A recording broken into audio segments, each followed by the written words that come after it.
ଆପଣମାନଙ୍କୁ ବେଡି ଟିଚିଂ ଚ୍ୟାନେଲକୁ ସ୍ୱାଗତ। ଆଜି ଆମେ ଓଡ଼ିଆ ରଚନା ଉତ୍କଳର ପର୍ବପର୍ବାଣି ସମ୍ପର୍କରେ ଜାଣିବା। ଆଶା କରୁଛି ଭିଡ଼ିଓଟି ଆରମ୍ଭରୁ ଶେଷ ପର୍ଯ୍ୟନ୍ତ ଦେଖିବା ଓ ଶୁଣିବା। ପସନ୍ଦ ଲାଗିଲେ ଭିଡ଼ିଓକୁ ଲାଇକ୍ କରିବା। ଓଡ଼ିଆ ମିଡ଼ିୟମରେ ପଢ଼ୁଥିବା ବିଦ୍ୟାର୍ଥୀଙ୍କ ନିକଟକୁ ଭିଡ଼ିଓଟି ସେୟାର କରିବା, କମେଣ୍ଟ ଦେବା।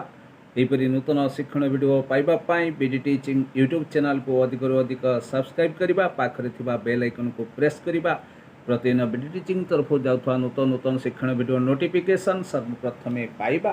उत्कलर पर्वपर्वाणी उपक्रम कीर्ति किरीटिनी चिरहास्य भाष्यमयी पल्ली मालिनी वीर प्रसविनी प्रकृति शालिनी उत्कल भारत मातार श्रेष्ठ अंग। यही राज्य नेता आपे नारायण सभ्यता यार कृषिभित्तिक संस्कृति यार धर्म और नीतिकेन्द्रिक ओडियार प्राणदेवता जगन्नाथ। तेणु ओडिया संस्कृति रे कृषिभित्तिक चलनी जगन्नाथ चेतना धर्मीय उदार भाव को नहीं परिकल्पित होइछि केतेक पर्व पर्वाणी। उत्कलीय वर्तमान बंची रहे अतीत को मंथन करे एवं प्राचीन परंपरा को खोजी बसे। एक सुसहत सामाजिक सांस्कृतिक जीवन गढ़ा परठारू ओडियार उदारता है प्रकाशित। तार नीति आउ रुचि थिबा परंपरा मान्यता धर्मीय विश्वासबोध सामाजिक भाव संहति हेतु देखादेला बहु धर्मानुष्ठान। यही धर्मानुष्ठान जातीय भावना ऐसी निष्ठा ओ सामाजिक चलनी जन्म नेला 12 मासर 13 पर्व। ए सब पर्व पालन रे आनंद आग्रह प्रकाश करि बसिला उत्कलीय जनता। पर्व पालनर उद्देश्य और आवश्यकता उत्कलीय संस्कृति कृषिभित्तिक कृषि उत्कलर श्रेष्ठ जीविका। गोटाए वर्ष भितर कृषिर आद्य प्रांत पर्यंत कृषक रही थाए व्यस्त। यही व्यस्त कर्मक्रांत जीवन को सरस सुंदर सुखमय और उपभोग्य करने उत्कल पालित हुए बहु पर्वपर्वाणी। पर्वपर्वाणीर सृष्टि मूल निहित अच्छी मानवर अधर्म अनीति और पाप प्रति भीषण भय सामाजिक भाव संहति प्रतिष्ठा और भगवत प्राप्ति पाई मानव चित्तर दुर्बार अभिलाष धर्मर लीलाक्षेत्र उत्कलर सर्वश्रेष्ठ श्रीक्षेत्र नीलाचल धाम जगन्नाथ उत्कलर प्राणर देवता। यही धाम रे पालित हुए नाना पर्व नाना उत्सव।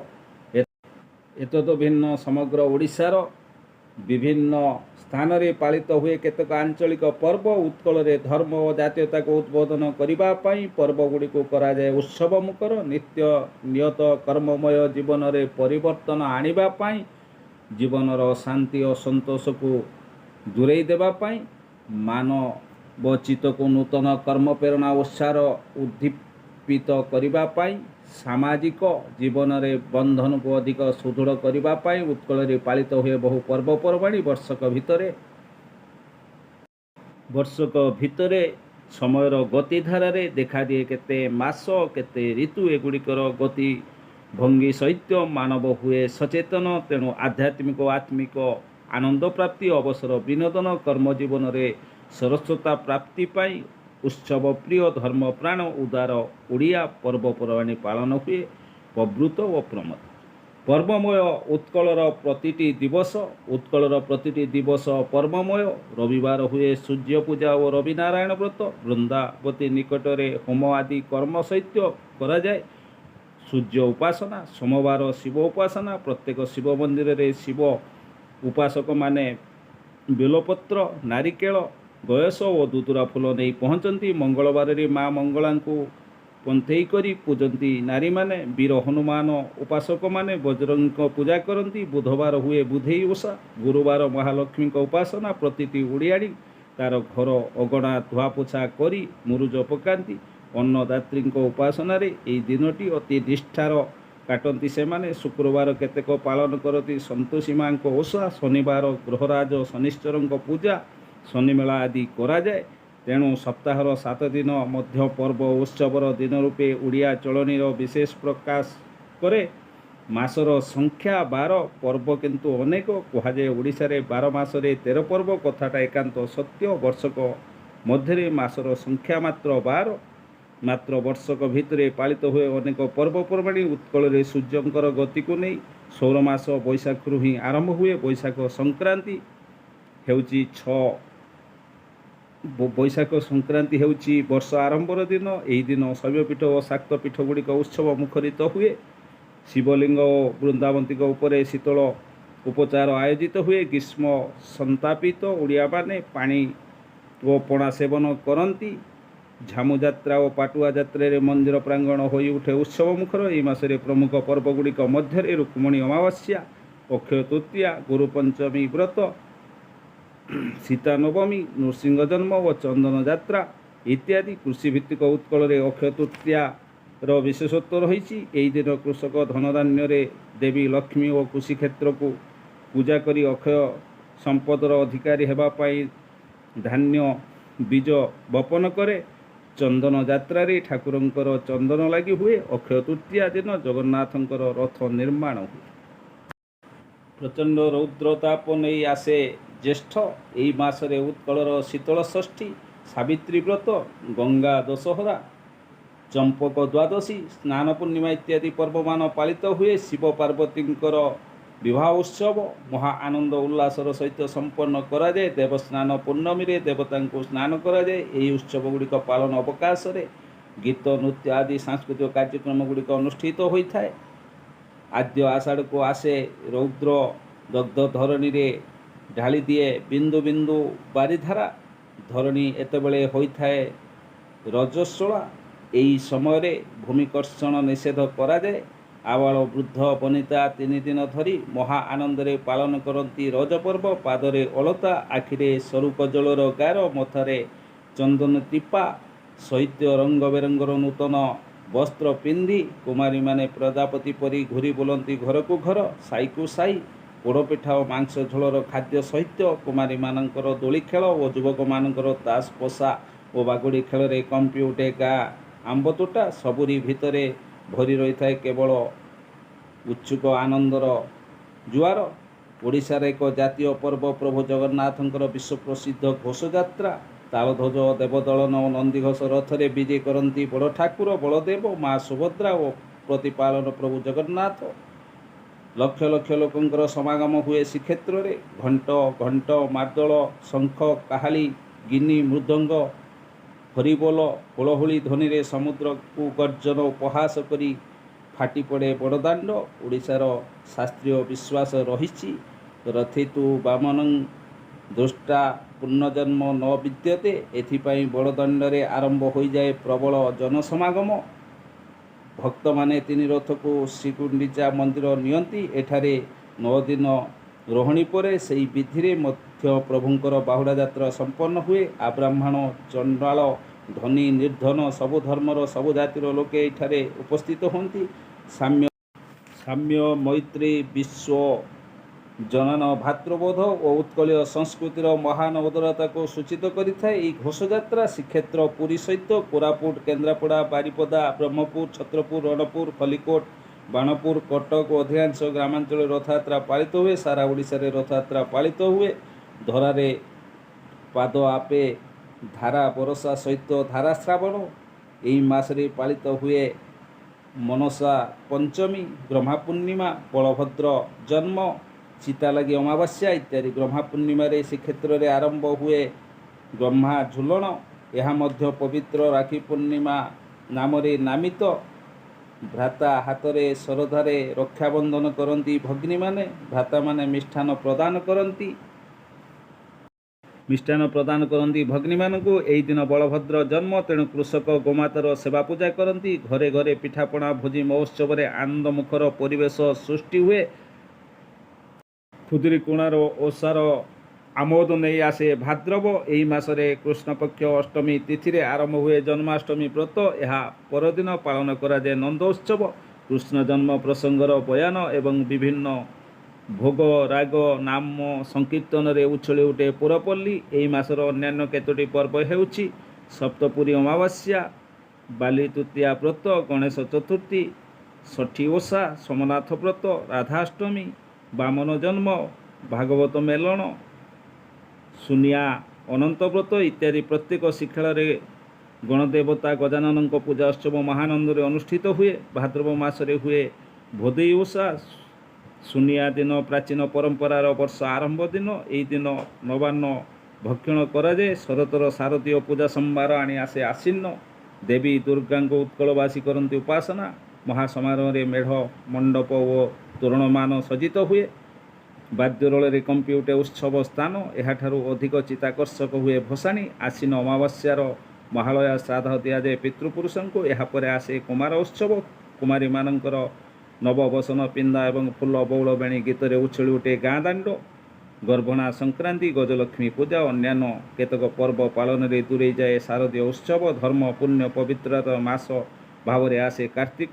ମାସ ସାରା ଲାଗି ରହେ ବିଧବା ନାରୀ ଓ ଧର୍ମପରାୟଣମାନଙ୍କର ପ୍ରାତ ସ୍ନାନ, ଦାନ, ଧ୍ୟାନ, ପୁରାଣ ଶ୍ରବଣ ଓ ହବିଷ୍ୟାନ୍ନମାନଙ୍କର ଭକ୍ଷଣ। ଆତସବାଜିର ଉତ୍ସବ ଭାବରେ ଆସେ ଦେବ ଦୀପାବଳି ଉତ୍ସବ। ଘରେ ଘରେ ଆଲୋକମାଳା ହୁଏ ସୁସଜ୍ଜିତ। କାଉଁରିଆ କାଠିରେ ନିଆଁ ଧରାଇ ବଡ଼ ବଡ଼ୁଆ ଡକାଯାଏ। ପିତୃପିଣ୍ଡ ପ୍ରଦାନ କରାଯାଏ। ଏହି ଅବସରରେ ପାଳନ କରାଯାଏ ପବିତ୍ର କାଳୀ ପୂଜା, ଗୋବର୍ଦ୍ଧନ ପୂଜା, ଅଁଳା ନବମୀ, ବଡ଼ ଦଶମୀ, ବକ ପଞ୍ଚକ, ବଡ଼ ଓଷା, ଶେଷରେ ବାଲିଯାତ୍ରା। ଡଙ୍ଗା ଭସା ସହିତ ଶେଷ ହୁଏ କାର୍ତ୍ତିକ ମାସର ରାସ ପୂର୍ଣ୍ଣିମା। କାର୍ତ୍ତିକର ନିରାମିଷ ଭକ୍ଷଣକୁ ଭଙ୍ଗ କରେ ମାର୍ଗଶିରର ପ୍ରଥମ ଦିନ ଛାଡ଼ ଖାଇ। ଏହି ମାସର ଅଷ୍ଟମୀ ତିଥି ହେଉଛି ପ୍ରଥମାଷ୍ଟମୀ। ଘରର ଜ୍ୟେଷ୍ଠ ସନ୍ତାନମାନେ ଏଥିରେ ନୂତନ ବସ୍ତ୍ର ପରିଧାନ କରନ୍ତି। ଘରେ ଘରେ ଏଣ୍ଡୁରି ପିଠା କରାଯାଏ। ପଣ୍ଡୁ ଓଷା, କାଞ୍ଚି ଅଁଳା ନବମୀ ଇତ୍ୟାଦି ଏହି ମାସର କେତେକ ପର୍ବ। ପାଚିଲା ଧାନ ଓ ଗେଣ୍ଡୁ ଫୁଲ ମହୋତ୍ସବ ମଧ୍ୟରେ ପ୍ରତି ଘରେ ଘରେ ମାର୍ଗଶିର ମାସର ଗୁରୁବାର ଗୁଡ଼ିକରେ ଲକ୍ଷ୍ମୀ ପୂଜା ବା ମାଣବସା ପର୍ବ ପାଳିତ ହୁଏ। ଗୋମୟରେ ଶୌଚ କରାଯାଏ ଘରଦ୍ୱାର।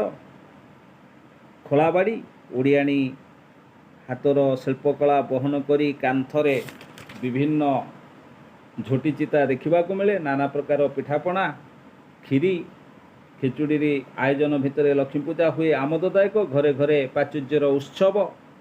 ଖଳାରେ ଧାନ କଳେଇ ସ୍ଥାନେ ସ୍ଥାନେ ରାତିରେ ନାଚ ତାମସା ଦେଖି ଲୋକେ ଆନନ୍ଦମୁଖର ହୋଇଥାନ୍ତି। ଶୀତର ପ୍ରତିହାରକୁ ବୃଦ୍ଧି କରି ଆସେ ପୌଷ ମାସ। ବଉଳ ଅମାବାସ୍ୟାର ବଉଳ ଗଇଁଠା ଫିଙ୍ଗାଯାଏ ସହକାର ଶାଖାକୁ। ପୁଷ୍ୟାଭିଷେକ ଜଗନ୍ନାଥଙ୍କର ଏକ ପବିତ୍ର ଉତ୍ସବ। ମକର ସଂକ୍ରାନ୍ତିର ମକର ଚାଉଳ ଭୋଗ କରାଯାଏ। କେହି କେହି ମକର ବସନ୍ତି। କେତେକ ସ୍ଥାନରେ ବୁଡ଼ ଓ ଯାତ୍ରା ମହୋତ୍ସବମାନ ଅନୁଷ୍ଠିତ ହୁଏ। ସୂର୍ଯ୍ୟ ଉପାସନାର ପବିତ୍ର ତିଥି ହେଉଛି ଶାମ୍ବ ଦଶମୀ। ପ୍ରତ୍ୟୁଷରୁ ସୂର୍ଯ୍ୟାସ୍ତ ପର୍ଯ୍ୟନ୍ତ ଏହି ଦିନ ସୂର୍ଯ୍ୟ ପୂଜା କରାଯାଏ। କ୍ଷୀରି, ଖେଚୁଡ଼ି, ତରକାରୀ, ପିଠାପଣା ଇତ୍ୟାଦି ସୂର୍ଯ୍ୟଙ୍କୁ ଭୋଗ ଲଗାଯାଏ। ଆଦିବାସୀ ବହୁଳ ଅଞ୍ଚଳରେ ମକର ପର୍ବ ଚାହିଦା ରହିଛି। ଶୀତର ରାଗ ବଢ଼ାଇ ଆସେ ମାଘ। ବିଦ୍ୟାଦାତ୍ରୀ ମା ସରସ୍ୱତୀଙ୍କର ପବିତ୍ର ପୂଜାୋତ୍ସବ ଅନୁଷ୍ଠିତ ହୁଏ। ଶୁକ୍ଳପକ୍ଷ ପଞ୍ଚମୀ ବା ଶ୍ରୀପଞ୍ଚମୀ ତିଥିରେ ଆନନ୍ଦରେ ଉଛଳି ଉଠେ ଶିକ୍ଷାଳୟର ପରିସର। ବିଦ୍ୟାର୍ଥୀମାନେ ଶୁଦ୍ଧ ପୂତ ଅନ୍ତରରେ ଦାତ୍ରୀଙ୍କୁ ଆରାଧନା କରି ପୁଷ୍ପାଞ୍ଜଳି ପ୍ରଦାନ କରନ୍ତି।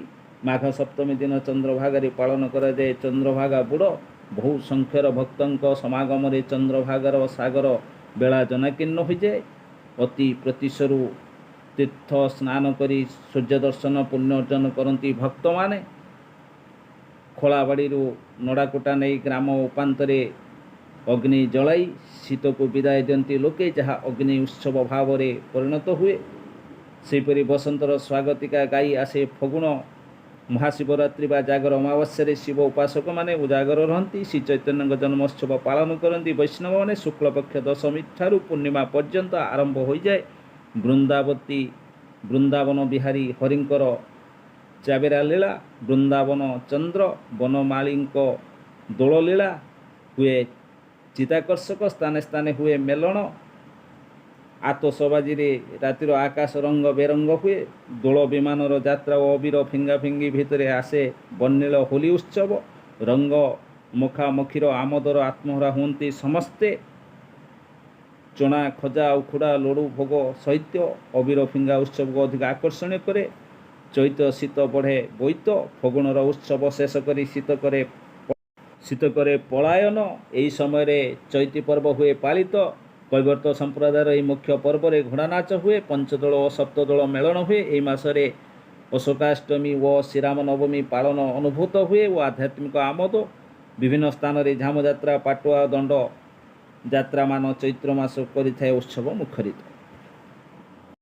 ବର୍ଷକ ମଧ୍ୟରେ ଉତ୍କଳୀୟମାନେ ସ୍ୱାଧୀନତା ଦିବସ, ସାଧାରଣତନ୍ତ୍ର ଦିବସ, ଗୁରୁ ଦିବସ, ଶିଶୁ ଦିବସ, ଗାନ୍ଧୀ ଜୟନ୍ତୀ ଇତ୍ୟାଦି କେତେକ ରାଷ୍ଟ୍ରୀୟ ଉତ୍ସବ ପାଳନ କରନ୍ତି। ଉତ୍କଳ ଧର୍ମ ଚେତନା ଦୃଷ୍ଟିରୁ ଉଦାର। ଏଠାରେ ବହୁ ଧର୍ମ ବହୁ ସମ୍ପ୍ରଦାୟର ଲୋକେ ରହିଛନ୍ତି। ସେମାନଙ୍କର ଅନେକ ପର୍ବ ପାଳିତ ହୋଇ ଉତ୍କଳ ଭୂମିକୁ କରିଥାଏ ଉତ୍ସବ ମୁଖର। ବଡ଼ଦିନ ପର୍ବ, ଇଜୁହା, ଇଦ୍ ଉଲ୍ ଫିତର, ମହରମ, ମେରିଆ ପର୍ବ, ପୁଷ ପୁଣ୍ୟ ଇତ୍ୟାଦି ଅନେକ ପର୍ବ ଖ୍ରୀଷ୍ଟିଆନ, ମୁସଲମାନ, ଆଦିବାସୀ ଭାଇ ଭଉଣୀମାନଙ୍କ ଦ୍ୱାରା ପାଳିତ ହୋଇଥାଏ। ପର୍ବପର୍ବାଣୀର ପ୍ରଭାବ ପ୍ରତିକ୍ରିୟା ଉତ୍କଳୀୟ ସମାଜ ଓ ସଂସ୍କୃତି ଉପରେ ପର୍ବପର୍ବାଣୀ ଗୁଡ଼ିକର ଅସାମାନ୍ୟ ପ୍ରଭାବ। ଏହା ମାନବ ମାନସରେ ଜାଗ୍ରତ କରାଏ ଦାନ, ଧ୍ୟାନ, ପୁଣ୍ୟାର୍ଜନ କରିବାର ପ୍ରବୃତ୍ତି ଓ ଈଶ୍ୱର ନିଷ୍ଠା। ପ୍ରତ୍ୟେକ ପର୍ବର ସାଂସ୍କୃତିକ ଭିତ୍ତି ଅତି ସୁଦୃଢ଼। ଓଷାବ୍ରତର କାହାଣୀ ଗୁଡ଼ିକରେ ସୁସ୍ଥ ନିରାମୟ ଜୀବନଯାପନର ମାର୍ଗ ହୋଇଛି ନିର୍ଦ୍ଦେଶିତ। ସାମ୍ପ୍ରଦାୟିକ ଭେଦଭାବକୁ ପର୍ବପର୍ବାଣୀ କରିଥାଏ ବିସ୍ତୃତ। ଏହାଦ୍ୱାରା ଗୋଷ୍ଠୀ ଓ ସମ୍ପ୍ରଦାୟ ମଧ୍ୟରେ ଘନିଷ୍ଠ ବନ୍ଧୁତା ସୃଷ୍ଟି ହୋଇ ଏକ ନୂତନ ଭାଇଚାରା ସୃଷ୍ଟି ହୁଏ। ସମାଜ ଜୀବନରେ ଭ୍ରାତୃତ୍ୱବୋଧ ଓ ସଂହତି ରକ୍ଷା କରିବାରେ ଏହା କରେ ସହାୟତା। ପର୍ବପର୍ବାଣୀର ସ୍ୱତନ୍ତ୍ର ଖାଦ୍ୟ ପାନୀୟ, ଆହରଣ, ଉପବାସ ଇତ୍ୟାଦି ସ୍ୱାସ୍ଥ୍ୟ ପାଇଁ ହୁଏ ଅନୁକୂଳ। ପ୍ରାଚୀନ ସଂସ୍କୃତିର ପରମ୍ପରା ପର୍ବ ପାଳନ ଦ୍ୱାରା ହୋଇଥାଏ ସୁରକ୍ଷିତ। ଆମର ସାଂସ୍କୃତିକ ପରମ୍ପରାକୁ ଉଜ୍ଜୀବିତ କରିବା ପାଇଁ ଓ ଅବସରକାଳୀନ ସମୟକୁ ଉତ୍ସବ ମୁଖର କରି ଗଢ଼ି ସାମାଜିକ ସଂହତି ରକ୍ଷା କରିବା ପାଇଁ ପର୍ବପର୍ବାଣୀର ପାଳନର ଭୂମିକା ଅତି ଗୁରୁତ୍ୱପୂର୍ଣ୍ଣ। ସତ୍ୟ, ସଂଯମତା, ଦୟା, କ୍ଷମା ଉତ୍କଳର ପର୍ବପର୍ବାଣୀ ସ୍ୱତନ୍ତ୍ର। ଶେଷ କଥା, ଏହା ଆମର କୃଷିଭିତ୍ତିକ ସଭ୍ୟତା, ସାମାଜିକ ଓ ସାଂସ୍କୃତିକ ଜୀବନଧାରା ସହିତ ଘନିଷ୍ଠ ଭାବରେ ଜଡ଼ିତ। ପର୍ବପର୍ବାଣୀ ଉତ୍କଳୀୟ ଜନଜୀବନର ପ୍ରକୃଷ୍ଟ ଆଚାର ସଂହିତା। ଏହା ମାନବ ମନରେ ସତ୍ୟ, ସଂଯମତା, ଦୟା, କ୍ଷମା, ଶାନ୍ତି, ମୈତ୍ରୀର ଉଦ୍ରେକ ଘଟାଇଥାଏ। ମାତ୍ର ଆଜିର ଉତ୍କଳର ପର୍ବ ପାଳନରେ ଶକ୍ତିଭାବ ପରିବର୍ତ୍ତେ ବାଜ୍ୟ ଆଡ଼ମ୍ବର ହୋଇଛି ମୁଖ୍ୟ। ଚାନ୍ଦା ଜୁଲମ ଦ୍ୱାରା ଏହା ଆମୋଦ ପରିବର୍ତ୍ତେ ଦୁଃଖ ଦେଉଛି। ପର୍ବ ପାଳନ ଅସଲ ଉଦ୍ଦେଶ୍ୟକୁ କରୁଛି ଧୂଳିସାତ୍। କିନ୍ତୁ ପ୍ରତ୍ୟେକ ଉତ୍କଳୀୟ ସଚେତନ ହେଲେ ଅନ୍ତତଃ ଏହି ଦୁଷ୍କର୍ମରୁ ପର୍ବଗୁଡ଼ିକ ରକ୍ଷା ପାଇପାରିବ। ଏହା ପ୍ରକୃତିର ଉଦ୍ଦେଶ୍ୟ ସାଧନ କରିପାରିବ। ଆଶା କରୁଛି ଭିଡ଼ିଓଟି ଆରମ୍ଭରୁ ଶେଷ ପର୍ଯ୍ୟନ୍ତ ଦେଖିବା ଓ ଶୁଣିବା। ପସନ୍ଦ ଲାଗିଲେ ଭିଡ଼ିଓକୁ ଲାଇକ୍ କରିବା। ଓଡ଼ିଆ ମିଡ଼ିୟମରେ ପଢ଼ୁଥିବା ବିଦ୍ୟାର୍ଥୀଙ୍କୁ ଭିଡ଼ିଓଟି ସେୟାର କରିବା, କମେଣ୍ଟ ଦେବା। ଧନ୍ୟବାଦ।